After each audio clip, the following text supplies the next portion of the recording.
Governor Watley. Here. Chair Colson, you have perfect attendance and a quorum. Wonderful. I want to begin by thanking Florida A&M University for hosting this meeting. We have not been on Florida A&M's campuses. I have joined the board, and it's nice to get to see one of the oldest campuses in our system. Thank you to the FAMU staff and Interim President Robinson for the warm welcome. And I want to say a few words about how pleased I am that Dr. Robinson has agreed to stay at the helm of FAMU for a bit longer. I've gotten to know Dr. Robinson in the past.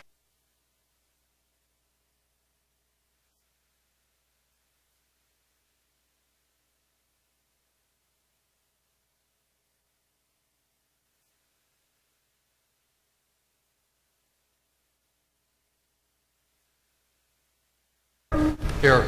Governor Rude. Here. Governor Tripp. Here. Governor Webster. Here. And Governor Watley. Here. Chair Colson, you have perfect attendance and a quorum. Wonderful. I want to begin by thanking Florida A&M University for hosting this meeting. We have not been on Florida A&M's campuses. I have joined the board, and it's nice to get to see one of the oldest campuses in our system. Thank you to the FAMU staff and Interim President Robinson for the warm welcome. And I want to say a few words about how pleased I am that Dr. Robinson has agreed to stay at the helm of FAMU for a bit longer. I've gotten to know Dr. Robinson in the past 6 months, and FAMU is fortunate to have such a steady and committed leader. At this critical stage, FAMU needs a stabilizing force to lead it through not only the SACS probation, but also the corrective action plan that the board has set forth. And that stability is strengthened by keeping Dr. Robinson. Dr. Robinson, would you like to say a few words? Good morning, and thank you, Chair Colson, members of the board, ladies and gentlemen, for allowing me to welcome you formally to the campus of Florida A&M University. We just celebrated 125 years of excellence with caring, and we look forward to another 125. I would like to formally invite you on the behalf of our Board of Trustees, our board chairs here, our students, our faculty, staff, and alumni to the first co-educational public institution in the state of Florida. I really want to thank the Chancellor and his staff for the collaborative partnership that we've established in this last 6 months period to work on a number of issues of importance to the system of Florida as well as the university, of course. And so I want to thank the Chancellor and his staff, and I'm pretty sure you'll hear a little bit more about that later. So welcome to the campus. We look forward to you having a productive meeting, and if there's anything else that we can do for you, please let us know. Thank you. Thank you, Mr. President. It's been a wonderful visit. I would like to officially welcome one of our new members of the board, Commissioner Tony Bennett. Commissioner Bennett has been a high school teacher and basketball coach, district superintendent, and state superintendent in Indiana. He received his doctorate degree in education and his superintendent's license from Spalding University. He earned a certificate in secondary administration and supervision, a master's of science in secondary education, and a bachelor of science in secondary education from Indiana University Southeast. We are fortunate to have Commissioner Bennett in Florida. Welcome, Commissioner, and would you be glad to say a few words? Thank you. Just thanks. It's great to be in Florida, and we're thrilled to be serving the board. Great to have you a part. I want to recognize Governor Norman Tripp, who was reappointed to the board for a second term. Congratulations, Governor Tripp. We look forward to your continued wisdom, and I'm not going to ask you to give a speech.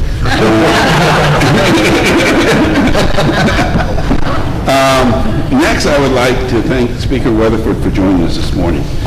His visit is a testament to the fact that our elected officials are committed to making the state university system the best system in the country. In his opening day speech, Speaker Weatherford said that Florida needs nationally acclaimed universities. The Speaker and the higher education leaders in the House have remained true to that idea by sponsoring legislation to provide funding for our board to support our preeminent universities and to assist those universities in their climb toward excellence. The House also has incorporated this board's ideas about how to build on the reputation that Florida has for being a leader in online education while better coordinating online degree programs and capitalizing on the global reputation of a preeminent institution to develop internationally competitive online programs. Speaker Weatherford has challenged our system to think differently, and we as a board are prepared to take that challenge. I want to thank Speaker Weatherford, the members of the House Higher Education and Workforce Subcommittee, its Chair, Jeanette Nunez, the members of the House Education Subcommittee, especially Representative Marlene O'Toole and Chair Eric Fresen, for the support they have shown this board and the state university system. I also want to thank President Gates, the members of the Senate Committee on Education, its Chair, Senator Legg, the members of the Senate Appropriations Subcommittee on Education, and its Chair, Senator Galvano, for their support of higher education and the Board of Governors.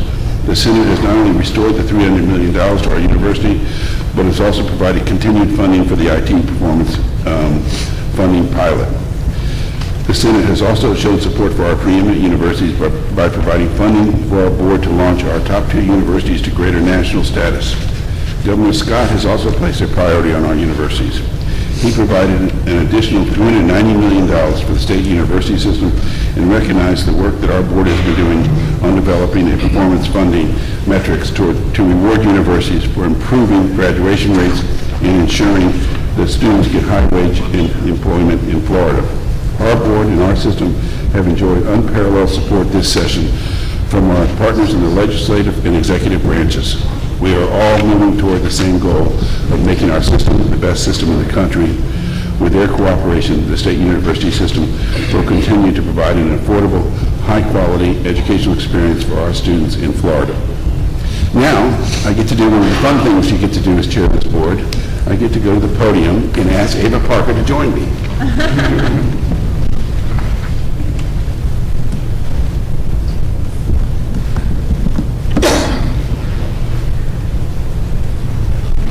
This is the first time we've been able to be with Ava since she stepped down from our board. Ava was an inaugural member of the board. Ava began service in 2003. Her contributions included serving as chair of the Facilities and Real Estate Committee, chair of the Audit and Compliance Committee, vice chair of the Budget, Finance, and Operations Committee, vice chair of the board, and chair of the board. Ava participated in the tremendous growth of this board as it worked hard to establish itself after its initial devolution of authority to the Board of Trustees. Ava was chair when the board reached the historic governance agreement with the legislature and the governor, and the good relationship that we have with both today is in no small part thanks to her strong leadership. Under Ava's leadership, the board also worked with the universities to tackle the difficult issue of how to handle academic program coordination and system structure. The board now has a regulatory framework to guide us in addressing these thorny issues. We also developed a system strategic plan during Ava's term as chair that will guide our work through 2025. Her transformative leadership will be felt in the work of this board for decades to come. As a small token of our appreciation, the board passed a resolution in January honoring Ava's service. Everyone, please stand and give a round of applause to Ava Parker.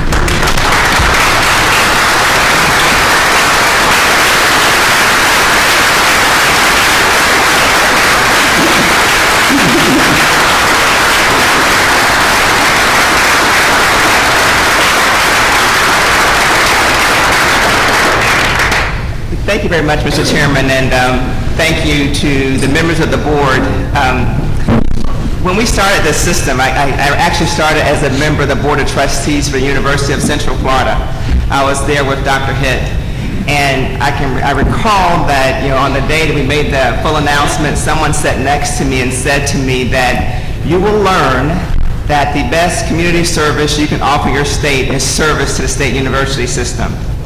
And now over 10 years later, I can say that she was right, that this was an opportunity to impact our children, our families, and the economic growth of our state. I can't think of anything else that you can do that will give you that kind of opportunity. So I miss the Board of Governors because I was married, I had twins, all that while being a part of this board. And I just thank you for the opportunity to serve, and thank you, Mr. Chairman, for having me come today. So thank you very much. Thank you.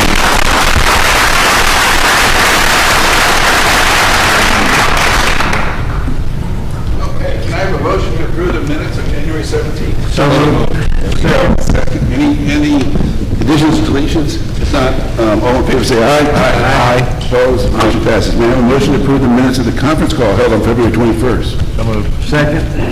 Any additions, deletions? If not, all in favor say aye. Aye. Opposed? Motion passes. Chancellor's report. Thank you, Mr. Chairman, members of the board, ladies and gentlemen. First of all, I want to reciprocate.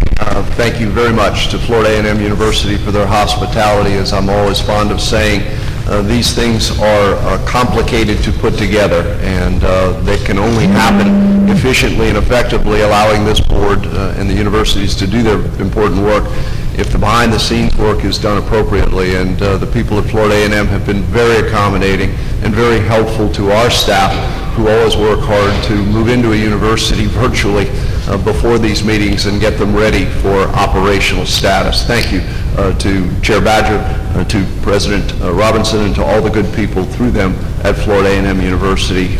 We appreciate the hospitality very, very much. Congratulations, as always, again on the 125th anniversary of Florida A&M. A little later in the program, we're going to hear from the Secretary of State about the 500th anniversary of the state of Florida, not as a state, but our 500-year anniversary of existence, and to know that it is at the same time the 125th anniversary of Florida A&M University, I think, is worth special note. So happy anniversary to you all as well. I have several things, Mr. Chairman, that I'd like to do. First of all, is an acknowledgement. As most of you know, and perhaps some of you don't, not only are we off and running in the world of online education, as we just talked about with our speaker, but for some time, Florida has been getting notoriety in its own way on another important issue, that of automated library services. Libraries are usually very quiet in the way they go about their business, but ask any of these men and women at the end of the table and they will tell you, pull the libraries out of the university, either the physical and traditional library or the online services provided to faculty, students, communities, and you have virtually ripped the heart from the world of academic learning and teaching. By virtue of that fact, we also know that libraries, too, are looking to keep pace with the technological advancements that we're seeing in our nation and in our world. But for some time, we have offered automated library services to those in need. But just about a year ago, we began another very important process. Also, like online education, working from a platform of what we have been doing and determining how we could take it to a next level. And we recognized we couldn't take it to a next level without better coordinating the library services that were being provided in automated fashion through our state university system, through our Florida college system, and others. And so began a very, very long journey, it seems, over how we could accomplish that. I cannot say enough about all of the great people at the universities, at the state level, and this includes people from the legislative process, especially staff, who have worked to create what we believe, when we finally accomplish it, is going to be the finest automated set of library services anywhere in this country. That's a bold statement, but I can make it for two reasons. One, nothing like it exists in the country today by way of vision. And number two, once we accomplish it, we will be, by virtue of that fact, the runaway finest state in the country relative to automated library services. Just like online education, they come in two forms. One, direct information, but also the services necessary to navigate. And that's what we are accomplishing here. For years, we've had automated services through the Florida college system, through the state university system, and back of the house services to students provided through something called fax.org. All of that has now been pulled together under one new governance structure that we have begun to implement. And two very key decisions were made along the way. And I will tell you, Commissioner, that the Chancellor Hanna and I have been real partners in this effort, because that had to happen as well. But our folks working together, more importantly, have helped to make all of this happen. One of the decisions that was made early on was to bring in someone by the name of Jane Hayes. And Jane, are you in the audience today? Someone told me that you might be joining us. This is Jane Hayes, ladies and gentlemen. Let me tell you about her. Jane has a long and illustrious career behind her in the Florida legislature as a staff member. but she agreed that she would come into service here to help oversee the origination of the new movement toward the library automation system under the heading of the Florida Library Virtual Campus, as it was originally dubbed. She provided us the experience, the stability, and the wisdom to take what was at one point a fractionalized, siloed system of library services and automation and help formulate the strong foundation from which we now work. And so, Jane, I did want to recognize you, and as you step away from that role, as we have now secured the services of a permanent executive director for the FLVC, and I think he might be here today, and I'll take that risk as well. Is Don Machino with us today? Nancy, do you know? He couldn't be. But Don was the one who applied for and ultimately was selected the new executive director of the Florida Library Virtual Campus, and is now going to take all of the work done by Jane and everyone else throughout the state system and move it to the next level. But Jane, I couldn't get away from all of this without saying a very special thank you for your leadership in a very vulnerable and important time in what I am convinced, once we design the technological blueprint, take it to the street, and acquire the services of a world-class technology company who will put in place with us the best automated library system and services in the United States. Jane, on behalf of all of us, thank you very much for your contributions to this effort, and we wish Don Machino and his wonderful people all the best as we work with them in the future. Jane, thanks very much for what you did for us.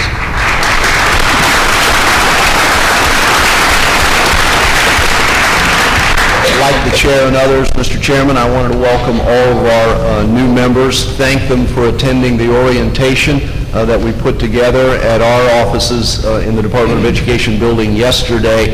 I hope that they found that information and that experience useful. It is hard to decide when you're starting with someone on this journey, where do you begin for an orientation when you're dealing with a job that is as massive as is this one. But the good news is the governor has provided us some very smart and experienced people, and it made our job providing that orientation session a little bit easier. So I really do hope that you not only enjoyed it and found it informational, we hope that you'll debrief us so that when we do orientations in the future, we can make sure that they're even better than the one that you went through yesterday. Same with our new Board of Trustee members. We had an orientation here at Florida A&M University for about 50% of the newly ensconced Board of Trustee members from around our state university system.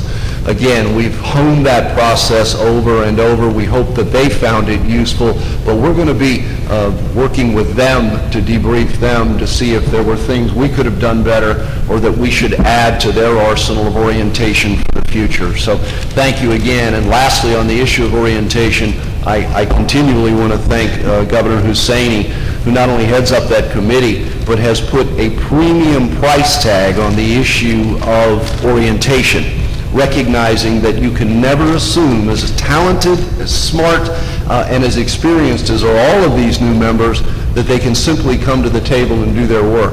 Everyone needs an orientation beginning a new job to make sure that they can hit the ground running and start with adequate information.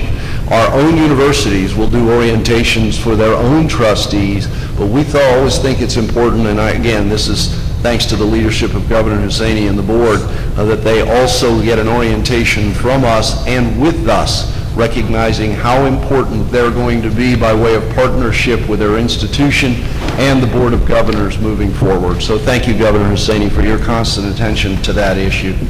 I too want to thank Commissioner Bennett. I know that we've thanked all the new members, but having not only done that job, not as well as he will do it, but also knowing that the statute book is full of the phrase Commissioner of Education, especially as it relates to virtually every committee and commission and task force you can possibly imagine.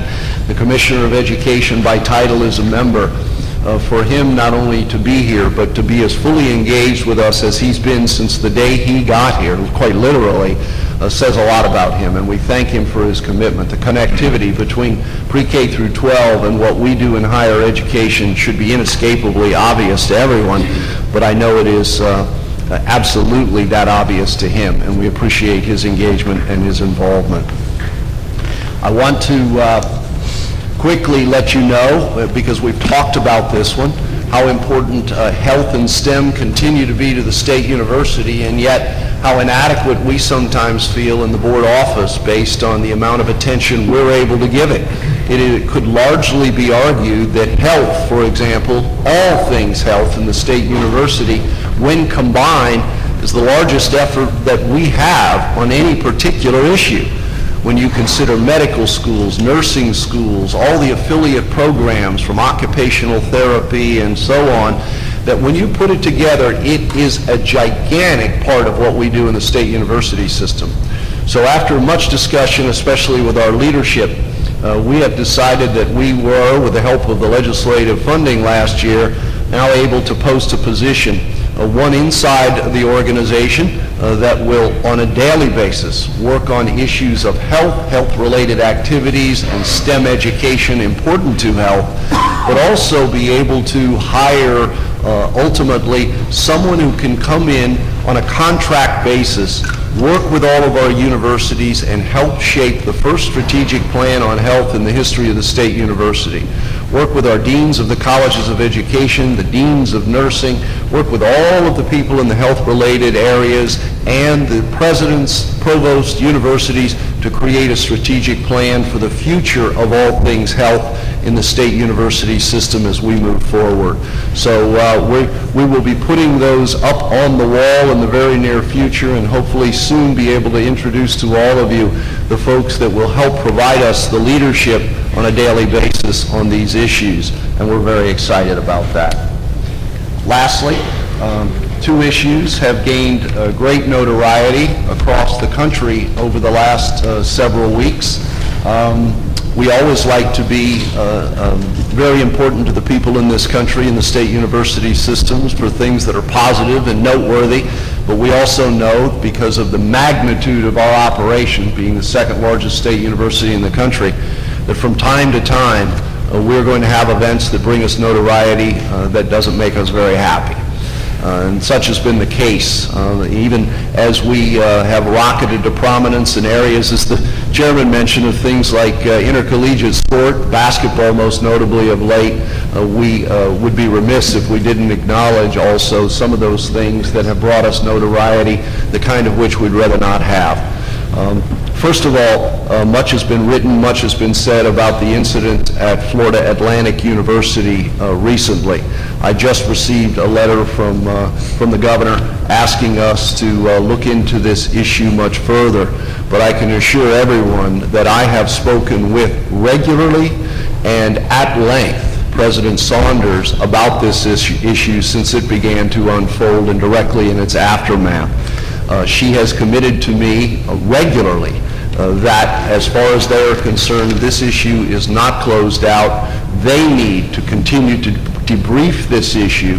They will ultimately provide to me a full report of everything that has transpired and any action ultimately that they believe they needed to take or will be taking in the future to reconcile it totally.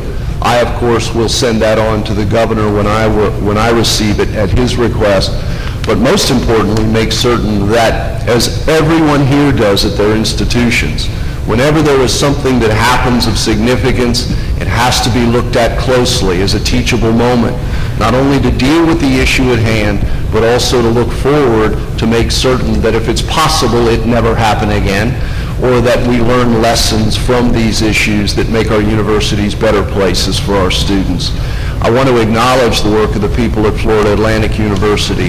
They have been in the crosshairs of the national press regularly over the last couple of weeks on these issues, but I will tell you they continue to stand strong in making certain that every day what's most important to them is the health, safety, and welfare of their students, their faculty, their staff, and visitors to their universities.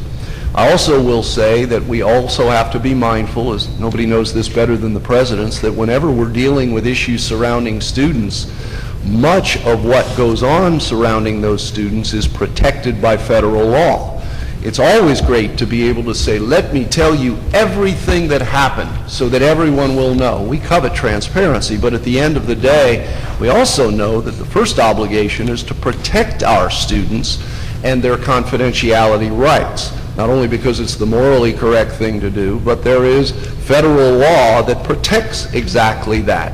So while some will still be unsatisfied, perhaps, that they don't know every single thing that has transpired at Florida Atlantic University, they need to know that they have not only been given all of the information they can be given, but at the same time that that which they cannot receive for protection rights is being dealt with appropriately at the same time. As you freely read, Florida Atlantic University has apologized for those things they feel as though they need to apologize for, committed to making whatever change they need to make, and that the student, and I can say this in this case because it's been written, seems to be satisfied with the apologies and the actions that have been taken subsequently by Florida Atlantic University. The other issue that we have been dealing with, tragically, involved loss of life. Having been a university president, I can tell you there is no greater issue with which we deal at universities than any loss of life, especially that of a student, regardless of the circumstance. This particular case, however, quickly caught national attention because it not only involved a student loss of life, but the potential loss of life of who knows how many other students. And I, too, want to join the many who have recognized what I consider to be the outstanding efforts of President Hitt, and through him, all of the people at the University of Central Florida for their rapid response, but also how professionally they have dealt with all of the events that have unfolded since that particular day. Not a way you want to achieve notoriety. I know you'd rather be in the Final Four, Mr. President, but at the end of the day, you know, we learned so many valuable lessons in the wake of Virginia Tech. We purchased equipment, we hired new personnel, we did different training than we've ever done before, different technological advancements to be able to notify people during and after events that sadly will always transpire in a system as big as ours. But at the end of the day, I think this was a wonderful opportunity in the wake of this tragedy to recommit to people that we will never rest. While anything of this nature can happen, we're always going to look for a better way to assure the long-term health, safety, and welfare of the people involved in our state university system. But at this point, I did want to acknowledge by name not only President Hitt, and I'm going to give him a chance in just a moment to talk about this, but I wanted to also acknowledge someone who I think very quietly made a huge difference in all of these events. A gentleman by the name of Arobi Babukani, who happened to be the roommate of the student who ended up taking his own life. And I think we haven't given enough attention to the fact that had this young man not had the wherewithal to make a 911 call to law enforcement, and because of the already rapid response of the University of Central Florida Police Department, who were already on scene physically when that call was made, the confluence of that young man's courage to do so. And when people say, well, of course he made a call to 911, who wouldn't? You'd be surprised how many people wouldn't. He did. And because he did, and because of the rapid response of the police at the University of Central Florida, I am totally convinced that the confluence of those two events took us in a totally different direction and created a totally different outcome from the one that perhaps had been mapped out in the mind of a young man who was obviously gravely disturbed. So, Mr. President, thank you for your leadership, but I know through you, thank you to everybody at the University of Central Florida and your first responders and all of those who worked in the wake of this tragedy to make sure that it didn't get to be worse and that health, safety, and welfare is your #1 priority. Well, thank you, Chancellor.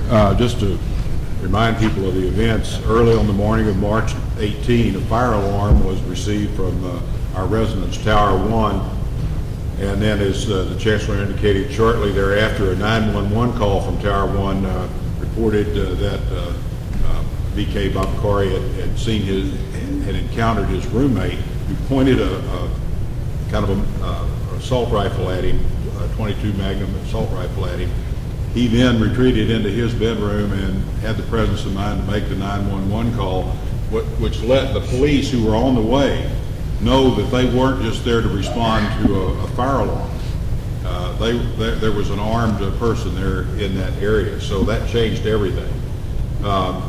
We are very gratified that the response was so quick, and I would agree, Chancellor, that probably threw the young man who was planning the shooting spree off pace and led to his taking his own life. It's tragic when any life is lost, but if one had to be lost in this instance, I think we would all agree that the right one was lost. I mean, he planned apparently to take other lives. Police responded, got into the room, found James Oliver Siva Kumaran as an apparent suicide in his third floor student suite. They immediately evacuated the building. As Orange County police came on the scene, they discovered 4 IEDs, 2 guns, and approximately 1,000 rounds of ammunition in the room of the dead student. A university-wide alert was sent out with follow-up alerts and web updates. We closed the university that Monday until noon to secure the area. Our police chief, Richard Berry, who really did a wonderful job in all of this by my lights,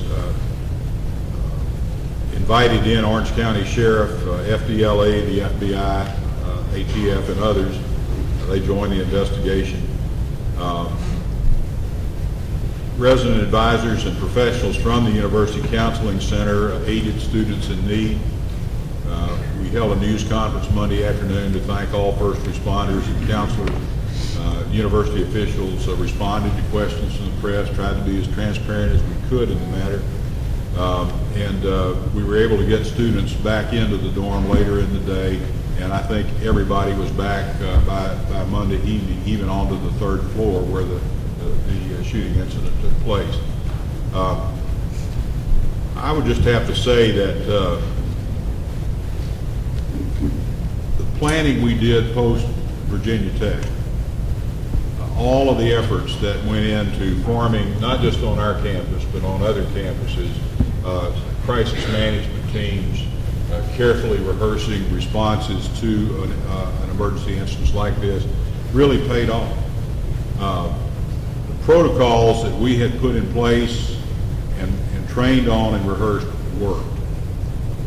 Now, what we're going to be doing in response to these events is to look carefully at all of our actions, not just the actions of first responders, but how we dealt with the needs of students in the aftermath. It's how we informed students, the campus community, and the general public.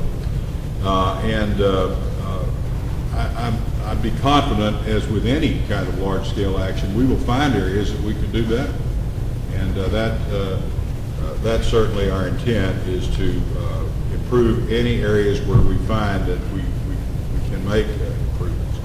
We certainly thank our first responders. In my mind, they really had a very large role in averting what could have been a terrible tragedy by their professional conduct. I've got to single out our housing and residence life students, along with our professional counselors, the staff who serve them, for the hours they spent supporting the students who live in Tower 1 and the other student residence halls around the campus. We believe that the incident was handled with great professionalism by many individuals. But we also know that, again, there's much we can learn in the aftermath, and we have vowed to use the experience to make our campus even better prepared, more alert, more secure. To that end, we're undergoing a thorough review of our crisis management policies and procedures. We're also conducting a critical analysis of our incident response operations. What we've learned from the incident itself, what we're learning in our ongoing review we believe may be helpful to other institutions in our state university system. We also know that in this critical area there are lessons that we can learn from our colleagues around the state. Consequently, UCF is prepared to hold a 1 or 2 day workshop at UCF this summer. I would target late June or July, and at which we will share best practices in emergency preparedness, crisis management, and incident response. We have tentative commitments to participate in such a security workshop from national experts in the field, from the major attractions, tourist attractions in our area. As you can imagine, Disney, Universal, SeaWorld have large-scale operations, very potentially vulnerable to this kind of incident, and they've got a lot of expertise in how to respond, and they have indicated a willingness to work with us. So we would also want to include in the conference the expertise that other institutions in our system could share. I hope you let me know if your institutions are interested in participating in such an effort, and we'll begin the coordination and the planning process. Again, Mr. Chairman, we'd much rather deal with happy news than this. I would note that in the area of security and law enforcement, we got a pleasant surprise day before yesterday. We learned that Julia Pearson, a 30-year veteran of our Secret Service, National Secret Service, is the new director of the Secret Service. First woman ever appointed and first UCF Knight ever appointed as director of the Secret Service. So we got a little pleasant surprise there. We really appreciate that opportunity to celebrate having a native Orlandoan and a 1981 graduate in criminal justice become the head of the Secret Service. Thank you, sir. Congratulations. And thank you, Mr. President. And lastly, but importantly, we've acknowledged how busy it is up that hill right now, and we've had the speaker here. I also wanted to acknowledge and invite to the podium a gentleman who physically, I suppose, lives in the shadow of the University of Central Florida, Representative Saunders, and represents that area. He contacted us in the direct aftermath of the events at the University of Central Florida regarding not only the incident itself, but again, the whole question of where are we today on issues of safety and security. And I think this idea that has been promoted by President Hitt about getting all of the universities and others together this summer to take up our ongoing efforts to share best practice and ideas is a wonderful idea. So Representative Saunders, we're delighted to have you here today, and welcome. Thank you. Thank you very much, and thank you for giving me one brief moment to speak with you. I will share that the district I represent is in Northeast Orange County, House District 49. I'm a newly elected representative. And for the first time, UCF's entire campus, the main campus, is entirely within this one district. So most of my constituents, many of the people and parents who live in my area have a very, very deep connection to UCF. And so you can imagine the responses I've been getting to what was an averted disaster, an averted travesty. I enter into the legislature in an interesting time. It was just really in the last 2 years that we've seen incidences of mass violence that have sent shockwaves through the state and through the country. It was just in 2011 that Gabby Gifford was attacked in Arizona. It wasn't that long ago that we saw the travesty at Sandy Hook. And certainly the backdrop and the backstory for those of us who care a lot about the state university system is what happened at Virginia Tech not that long ago. There's an important fact that I think is we need to just put out into the ether about what happened at UCF. It's very clear that the person who ended up shooting himself was going to replicate a Virginia Tech style shooting. There's evidence that he had a checklist, that there were things he was going to do, and that the thing that would happen right before he began attacking students on campus was he would pull the fire alarm in the dorm room. He had pulled the fire alarm in the dorm room. And maybe one of the most important things we can acknowledge is that had the UCF Police Department not had a 3-minute response time from the moment that they received that 911 call to the moment that the sirens were outside of the dorm and they were making it clear they were about to enter, had that 3-minute response time been a 5-minute response time or a 10-minute response time, we would be having a very different conversation today. So I have to honor the UCF Police Department for their incredible work, and I hope that you'll join me in honoring them.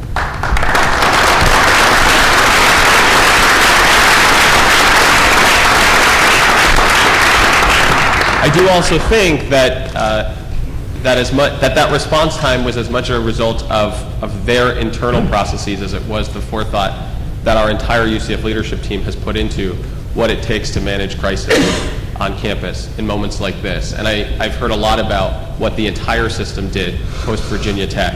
And I think what we're hearing is that there's another moment to do that people are afraid. This is what I'm hearing from my district, that people are concerned and they're afraid, and there's a chance to step up and reevaluate and see what we can do better. And my guess is that as pitch perfect as the response was from UCF, even within the UCF family, we'll find things that could have been fixed, a moment in time, something that happened or didn't happen that could have been done better. And I think that this process that's been proposed by President Hitt is something that the entire state university system can learn from, and vice versa, that you all may have done things that UCF can learn from.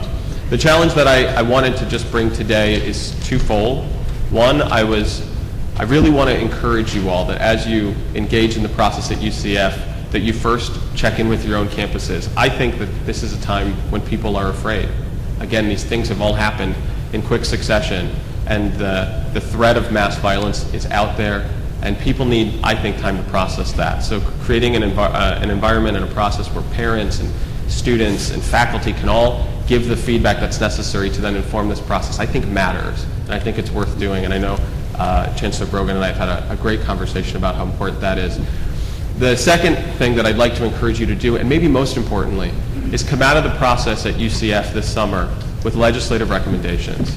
I'm ready and willing to be a conduit for that. But if you all come out of that process and realize that there are X, Y, and Z things that have a price tag that you need support with to make sure that there is never a question about whether or not students will be safe, whether or not parents feel like they can send their kids to school and not have to worry, that there isn't really, in my opinion, a price tag that's too high.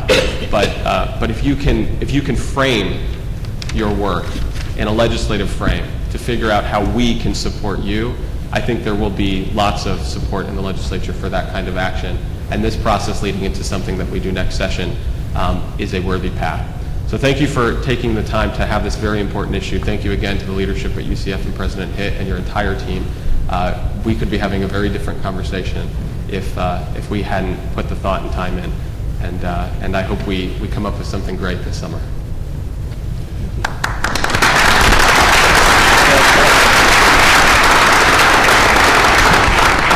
Thank you, Representative Saunders. Thank you, President Hitt.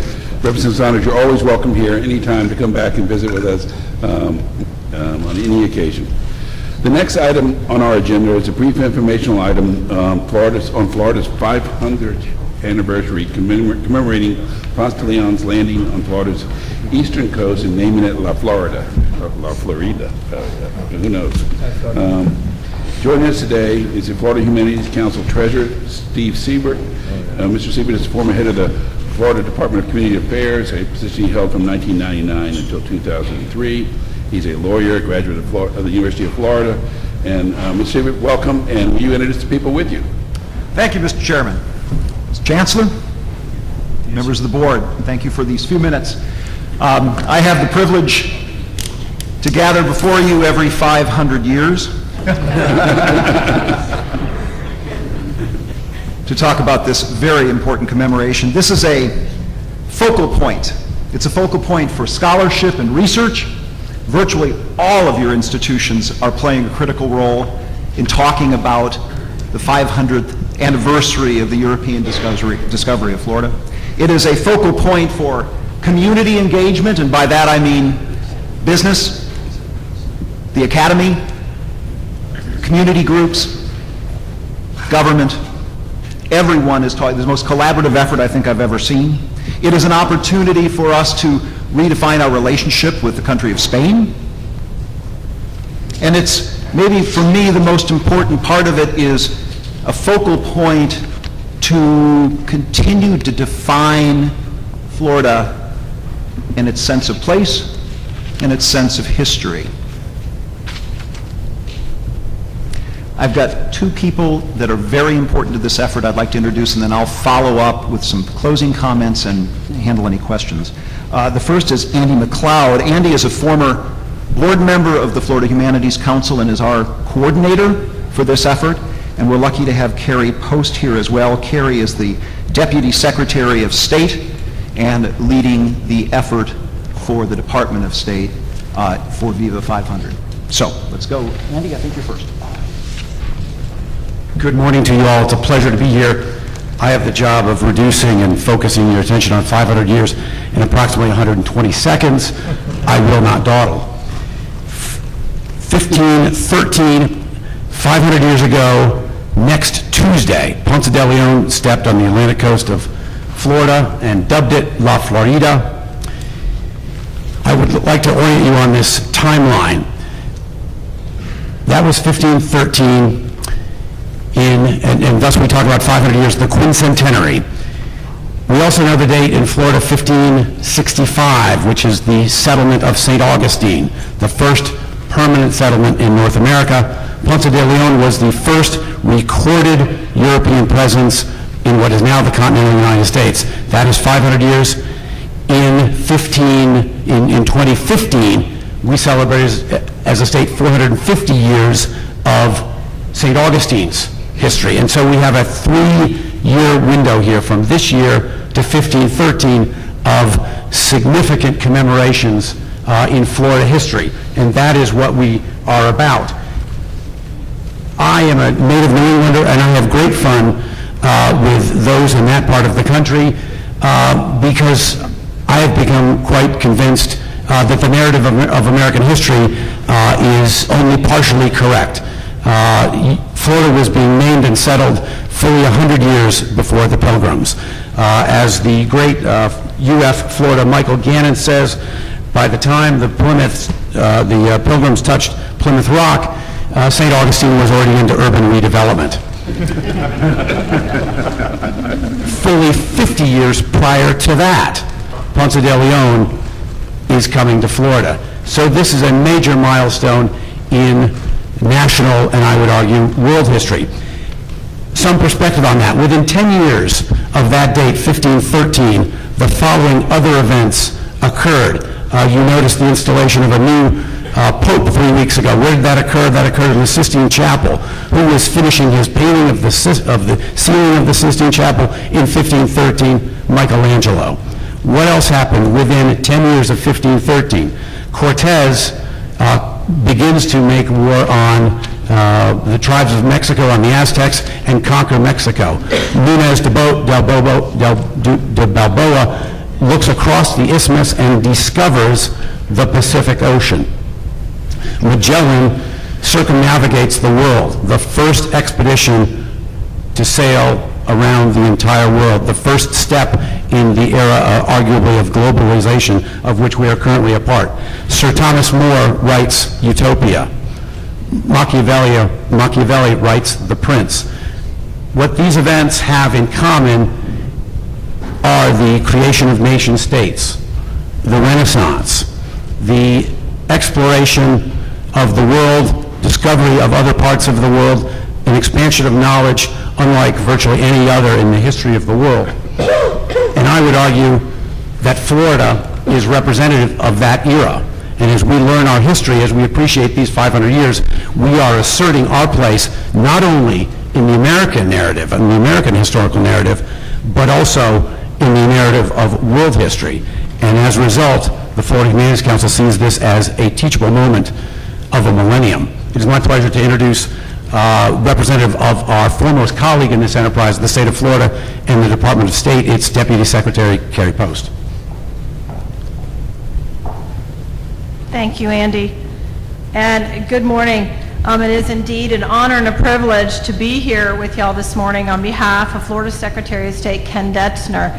As Andy said, this truly is a remarkable moment. I mean, this is the first time in modern memory that Florida as a state is actually promoting and highlighting our history and cultural heritage. More than 500 years, although we know that Florida has been inhabited for more than 12,000 years. This is a tremendous opportunity before us. In 2010, Governor Scott designated the Florida Department of State as the lead agency for the Viva Florida 500 initiative. However, there is no dedicated funding. So we are all about partnerships. Everything we do is partnerships and leveraging resources. Let me see if I can get this to work. Oops. And what you'll see here is at a cabinet meeting last month, Viva Florida 500 was acknowledged with a resolution, and I just want to show you, so just get you an idea of some of the partnerships that we've been working with. The Florida Lottery, they produced a Viva Florida 500 ticket called Florida Treasure Hunt. That is their best-selling $3 ticket ever. But what is so cool about it, not just promoting Viva Florida 500, the online Second Chance game highlights more than 300 historic sites and archaeological sites around the state. So it's also very much a teaching tool. Visit Florida has also been a great partner in the Viva Florida 500 initiative. Again, when you don't have funding, you've got to partner and leverage where it makes sense. And the Florida Department of Transportation was another great partner you might have seen in your areas of the state. The Viva Florida 500 sites going up, it's a Viva Florida 500 sign that is going up on historic sites all around the state. So they've been a great partner. Department of Agriculture, Florida State Parks, again, you can see them all up here, and of course, the Florida Humanities Council. They have been a partner in the Viva Florida 500 initiative since day one.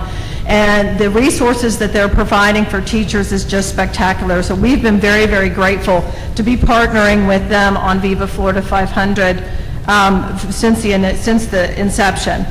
State universities have also played a significant role in Viva Florida 500, including, and of course, as Andy referenced, University of Florida, the preeminent historian Michael Gannon.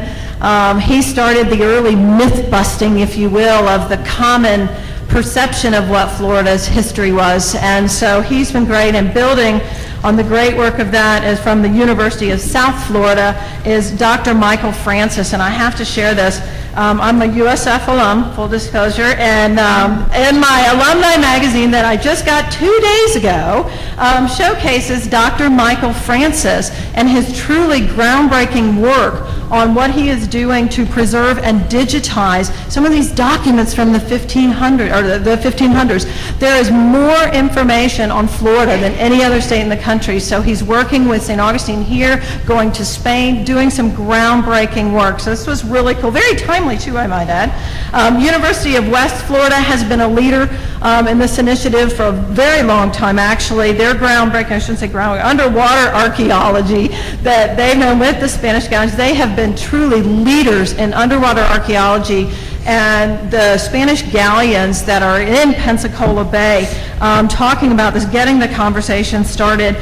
The Florida Public Archaeology Network, which is also run from the University of West Florida, but connects to 5 other universities in the state. So again, I mean, Florida's history goes back 12,000 years, so it is imperative that we work with our university partners in the Florida Public Archaeology Network to help interpret, preserve, and protect those sites. They also, I got to do a quick shout out for Next Exit History program that they do. It is an app. I encourage you to check it out. Anywhere you're driving around the entire state of Florida, it's Next Exit History. Will tell you what historic sites are in the area. So again, they've made Florida's history and heritage very accessible. So state universities have clearly been key partners. As Andy said, next week is Viva Week. It is a big week. While we do know when Ponce de Leon landed, we don't know where he landed. Actually, I think there are 4 cities that are claiming him, I think 4 historic markers, and that's great. Let's start the conversation. But Viva Florida 500 is really a year-long initiative, but next week you're going to be hearing and seeing a lot more about it. We currently have more than 1,500 partners that we work with from all over the state. At local levels, there's almost 400 events that are posted on the website. I encourage you to check out vivaflorida.org. It is the official Viva Florida 500 website. So that's for all things Viva. You'll see there's an education section. And in closing, I'd like to thank you all for what you do every day, and thank you for encouraging universities' participation in not only advancing Florida's history and cultural heritage, but really helping to utilize this opportunity we have before us right now, not just in 2013, but through 2015 and always. So thank you very much, and I'm now going to turn it back over to Steve Seibert. Thank you.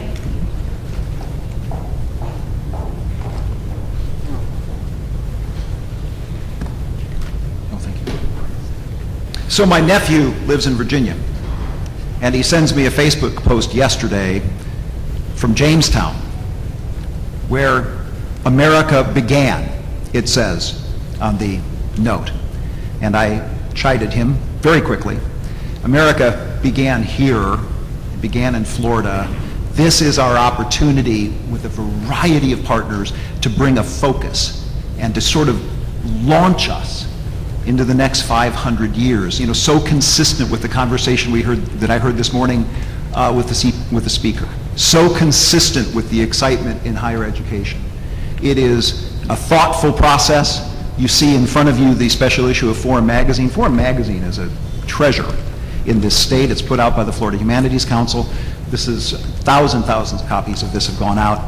I did want to hit one website that I really want you to see. We've got lots of information. We get pretty jazzed here. But personally, everyone, if you would write down teachingflorida.org. This is a website for K through 12. My son is 15. He's written 3 reports based on teachingflorida.org. It is interactive, it's exciting, it's wonderful, and it's available to everyone in the state, everyone in the world, but everyone in the state. Every child can get a really interesting look at the history of this magnificent place. So with that, I would like to echo everyone's thoughts of thanking you and your member institutions for your engagement. I would ask you to, there's no ask here, by the way, other than thank you, and, well, actually, if you wanted to get really excited about this and engage more, that would be great.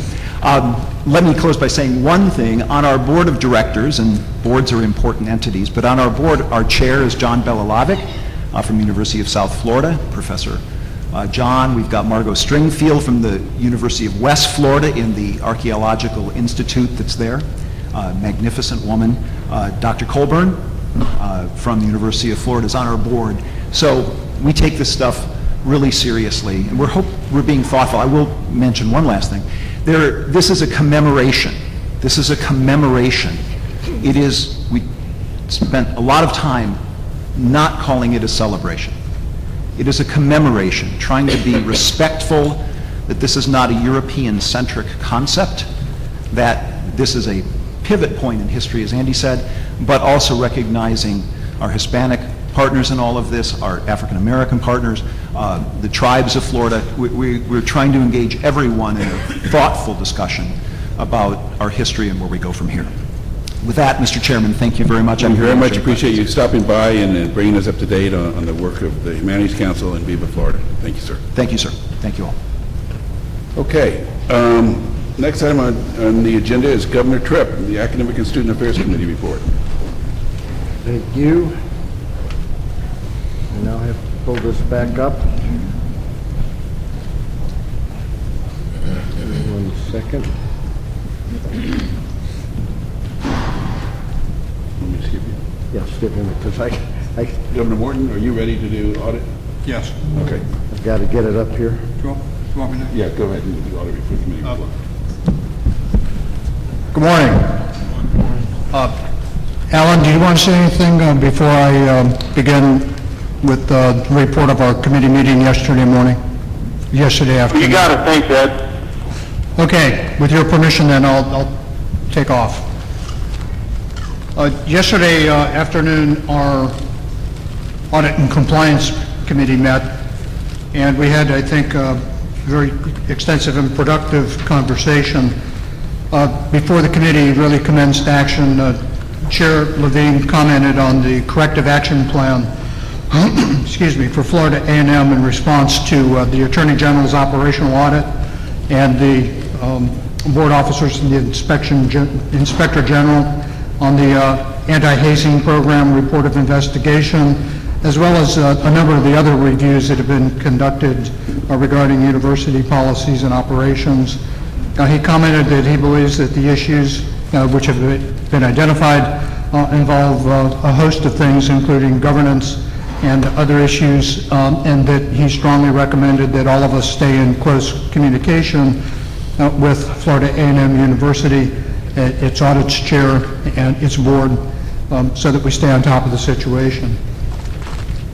We then called upon the Chancellor to give us an update on the process of the implementation and monitoring of Florida A&M's corrective plan of action. He did so.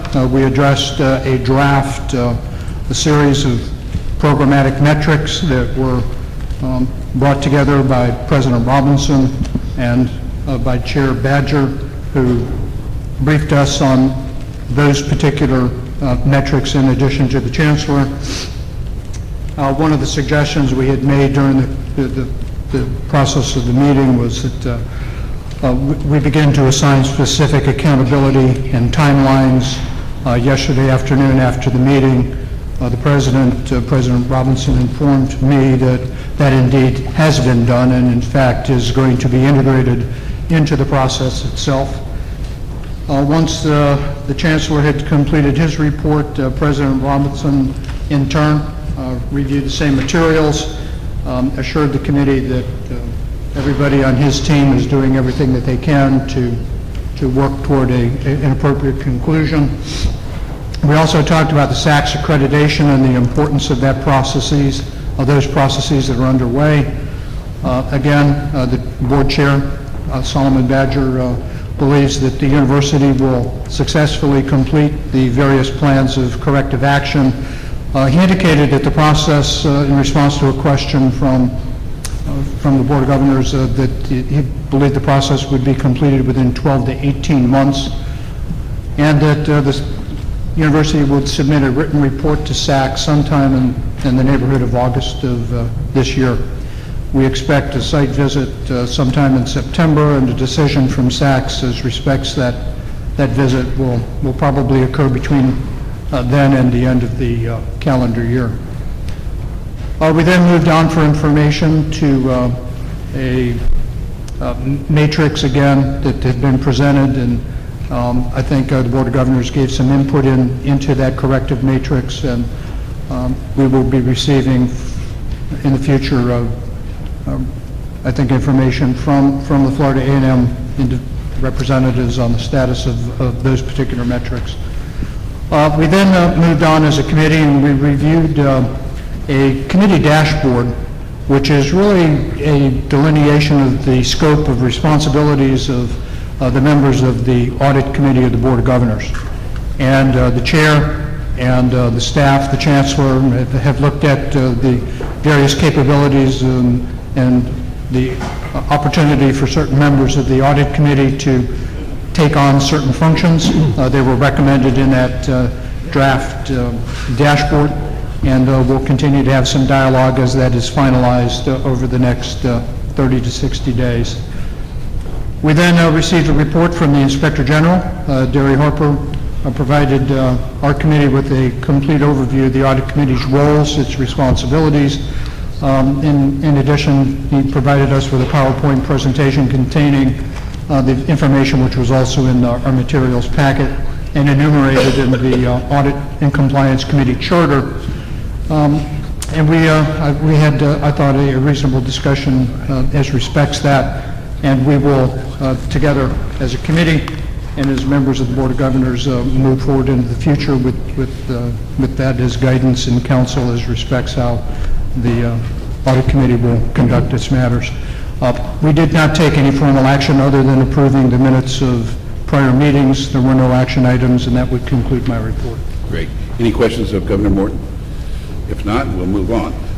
Governor Tripp, Academic Thank you, Affairs. Mr. Chairman. I apologize for not being ready at time, but I am now ready. We had a meeting yesterday, and we first talked about having Jan Ignash gave us an update on the academic program approval process in the state university system to educate the new members on what the process is and what the committee function is. Following that, we had an update on the academic program coordination work group by Dr. Tony Waldrop, Provost of the University of Central Florida. We then took up the issue of limited access status for the Bachelor of Social Work at the University of Florida, and that requires board action. And I would like to move that we approve limited status for the Bachelor of Social Work, University of North Florida, CIP code 44.0701. We have a motion, we have a second. Any discussion on this? All in favor say aye. Aye. Opposed? The light sign, motion passes. Anything, Kerry? The last thing is Governor Cortez Whatley presented us at a later time in the meeting an update on the Florida Student Association and the SUS Council for Student Affairs, and we had nothing further than that. Thank you, sir. Governor Beard, Facilities. Yes, Mr. Chairman, we have two action items, both of them bond issues, and both of these issues were thoroughly discussed, I would say, and vetted, and we had 2 unanimous votes to approve them. And so I'd like to make a motion to resolution of the Board of Governors requesting the Division of Bond Finance of the State Board of Administration to issue revenue bonds on behalf of Florida State University to finance construction of a student residence facility. That's my motion. We have a motion, we have a second. We have a motion and a second. Any further discussion on this? All in favor say aye. Aye. Opposed? Motion passes. Second resolution is the resolution of the Board of Governors requesting the Division of Bond Finance of the State Board of Administration to issue revenue bonds on behalf of Florida International University to finance construction of a parking garage. Second. We have a motion and a second. Any discussion? All in favor say aye. Aye. Opposed? Motion passes. We had 2 other issues on our committee meeting. The first was we asked the Chancellor to put together a drafting group to work on the debt guidelines that will be modified in the next over the next legislative session and modified for the governor's request. And lastly, the legislative budget request we would normally bonify, but we don't have the information yet, so there's no action on that point.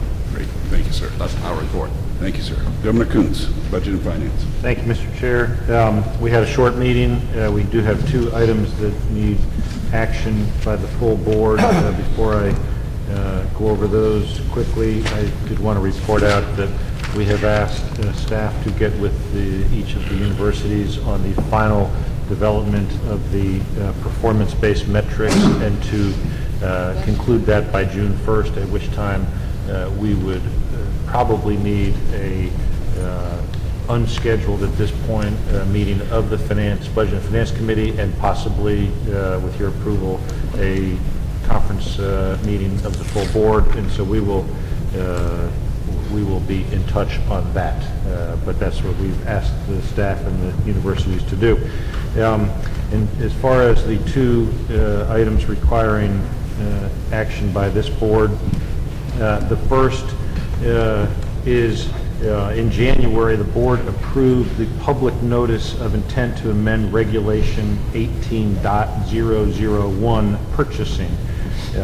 This regulation, just as a refresher for the board, was amended to incorporate 2012 statutory changes by adding a section on printing price preferences for Florida-based vendors and asking universities to review existing contracts in an effort to achieve a 5% savings, and strengthening the existing donation language by prohibiting a university employee of direct support or direct support organization from soliciting donations during a vendor selection process. So this was noticed at our previous meeting. There were no public comments received, and I would move the board to approve this. We have a motion. We have a second. Second. Any discussion? All in favor say aye. Aye. Opposed? Motion passes. Okay, thank you. And the final one which the committee did take up today and approved unanimously. Pursuant to bond covenants, the committee reviewed the 2013 and 14 income and expenditure statements for several university auxiliary facilities, and I would like to move the full board approve the 2013 and 14 operating budget for these auxiliary facilities. Motion, so we have a second. Any discussion? All in favor, say aye. Aye. Any opposed? Motion passes. That concludes my report, Mr. Chairman. Thank you, sir. Governor Hussaini, trustee nominating development.